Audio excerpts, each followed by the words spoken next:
Isang pinagpalang umaga sa inyo, mga minamahal na kapatid. Mula rito sa chapel ng God's Sovereign Commission Reformed Church, patuloy ako na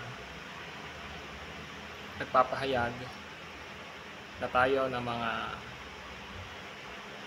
hinirang ng ating Panginoong Diyos Ama na ibinigay niya upang tubusin at bayaran ng ating Panginoong Kristo sa krus ng Kalbaryo sa pamamagitan ng kanyang kamatayan at pagkabuhay, ay nakaranas ng isang bagong kapanganakan o ng regeneration o born again experience. At dahil doon ay binigyan tayo ng banal na espiritu ng pananampalatayang kaloob upang sumampalataya tayo sa complete works ng ating Panginoong Jesucristo. Kasabay noon ang ating pagsisisi at pagtalikod sa ating mga kasalanan at sa pamamagitan ng complete works ng ating Panginoong Jesucristo sa cross ng Kalbaryo, meaning yung kasalanan natin ay inimpute, isinaling kay Jesus Christ sa pamamagitan ng kanyang kapatayan at sacrifices sa cross ng Kalbaryo. At yun namang righteousness ni Jesus at yung kanyang complete work sa cross ay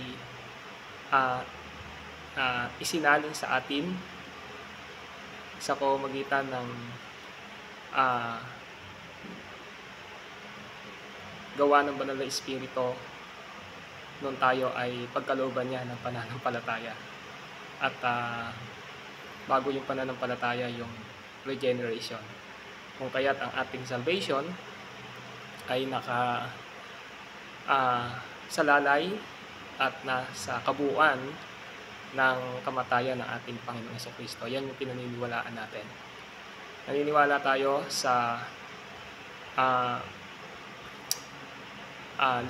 punto ng reform na pananampalataya na tinatawag na Canon of Dort, na tayo naniniwala na ang tao ay totally depraved.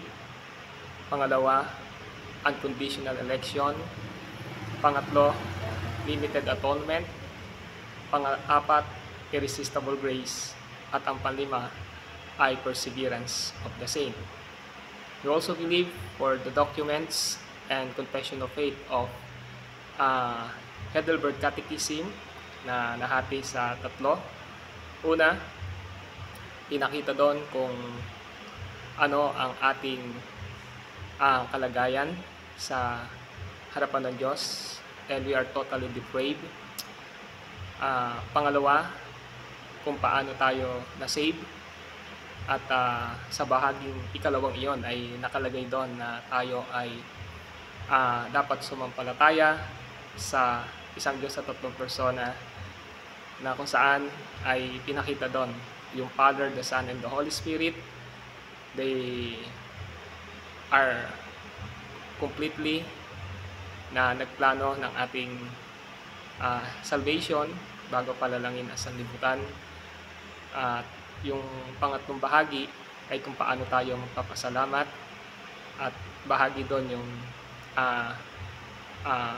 prayers at yung ating guide sa ating pamumuhay.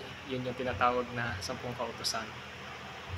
We also believe the Belgic Confession of Faith, na kung saan ay tinalakay doon ang mga doctrinal na aral ng Biblia kung paano tayo sasampalataya. And lastly, naniniwala tayo sa 5 solas. Yung una ay sola scriptura, by scripture alone, ang siyang ating batayan sa ating pananampalataya at kaligtasan, kung sino yung Diyos, kung paano tayo mamumuhay. Pangalawa, ito yung standard natin sa ating pamumuhay. Yun yung unang punto ng sola. Yung pangalawa ay solo Christus. Si Kristo lamang ang ating salvation.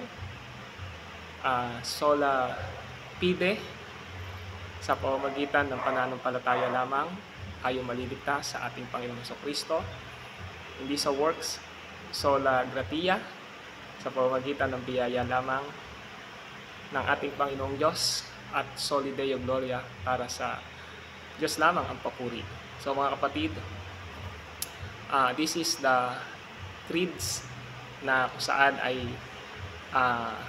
tinatanggap natin, hindi dahil sa ito yung supreme or authority ng church natin, kundi dahil itong mga creeds na ito, yung mga confession na ito, ay nakasalig at turo ng banal na kasulatan. Dahil naniniwala tayo, every creeds and confession ay dapat ho na tingnan natin sa lente ng scripture. At ito yung pinaka-mainam at absolute truth na nakaayon sa Biblia na naisulat noong 1500. So mga kapatid, we hold and subscribes all of these creeds and statements of faith ng God's Sovereign Conditional Reformed Church. Ito yung magiging panuntunan natin upang hindi tayo malihis sa mga aral na mali, na heretiko o hidwang pananampalataya na lumalaganap ngayon. Ito ang inyong pastor, si Pastor Fernan, ang pastor ng God's Sovereign Commission Reformed Church.